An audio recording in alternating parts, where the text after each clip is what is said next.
আজকে যে রেসিপিটা বানিয়েছি পুরো আলু চপের মতো স্বাদ খেতে।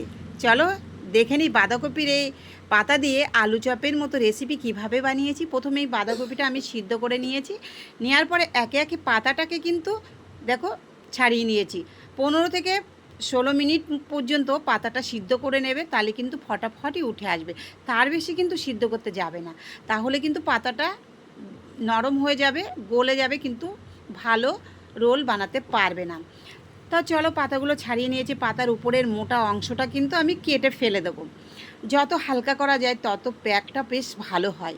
তারপরে এখানে চলো আমি কি করেছি, কড়াইতে তেল দিয়ে দিয়েছি। দেওয়ার পরে তেলটা গরম হয়ে গেলে জিরা ফোড়ন দিয়েছি।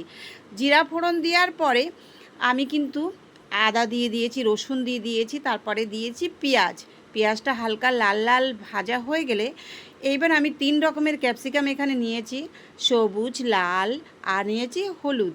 এবার একে একে এগুলোকে দিয়ে দেবো। দেওয়ার পরে এবার এর ভিতরে কিন্তু আমি পনির দেবো, স্বাদ অনুযায়ী হলুদ, লঙ্কা পাউডার দিয়েছি। তারপরে এখানে দিয়েছি লবণ, আর দিয়েছি পনির, কুচি কুচি করে পনির কেটে রেখেছিলাম, পনিরটাও দিয়ে দিলাম, আলুটাও দিয়ে দিলাম। আর একটা জিনিস কিন্তু তোমরা দিতে ভুলবে না, ধনে পাউডারটাই কিন্তু দেবে। ব্যাস, ধনে পাউডার দেওয়া হয়ে গেল। দেওয়া হয়ে যাওয়ার পরেই কিন্তু বেশ হালকা হালকা করে নাড়তে হবে, দেখবে তলায় যেন লেগে না যায়। লেগে গেলে যদি পুড়ে যায় তাহলে গন্ধটা কিন্তু একেবারে খারাপ হয়ে যাবে। তার জন্য তোমরা কি করবে, আস্তে আস্তে আস্তে আস্তে এটাকে একদম লো ফ্লেমে হালকা আঁচে ভাজবে, তাহলে দেখবে খুব সুন্দর কালারও হবে আর সুন্দর কিন্তু খেতেও হবে। তা চলো আমার সবজিটা বানানো হয়ে গেল। হয়ে যাওয়ার পরে কিন্তু আমি উপর থেকে ধনে পাতাটা দিয়ে দিয়েছি। এখানে কিন্তু কোনো রকমই আমি গরম মশলা ব্যবহার করিনি। তারপর চলো এবার একটা ব্যাটার বানিয়ে নিই।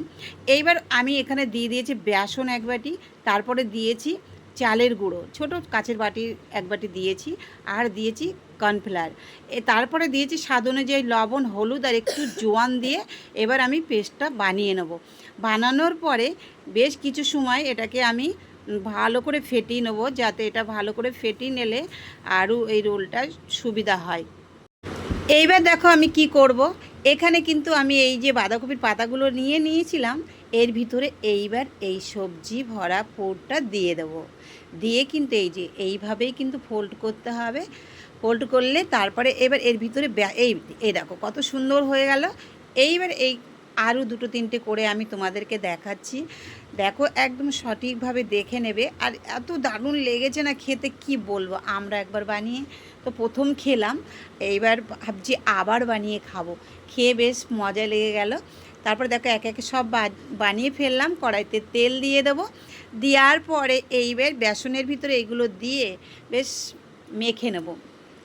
এপিট ওপিট করে বেসন লাগিয়ে নেব। লাগিয়ে নেওয়ার পরে এইবার হালকা তেল দিয়েছি, খুব ডুবান্ত তেল দেইনি। হালকা তেলে ভেজে নিলে বেশ ভালো হয়।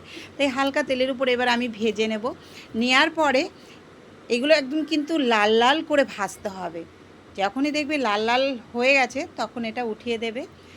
আর সেই মজা খেতে, একবার না বানিয়ে খেলে বোঝা যাবে না যে এটা কী জিনিস বানিয়ে ফেললাম।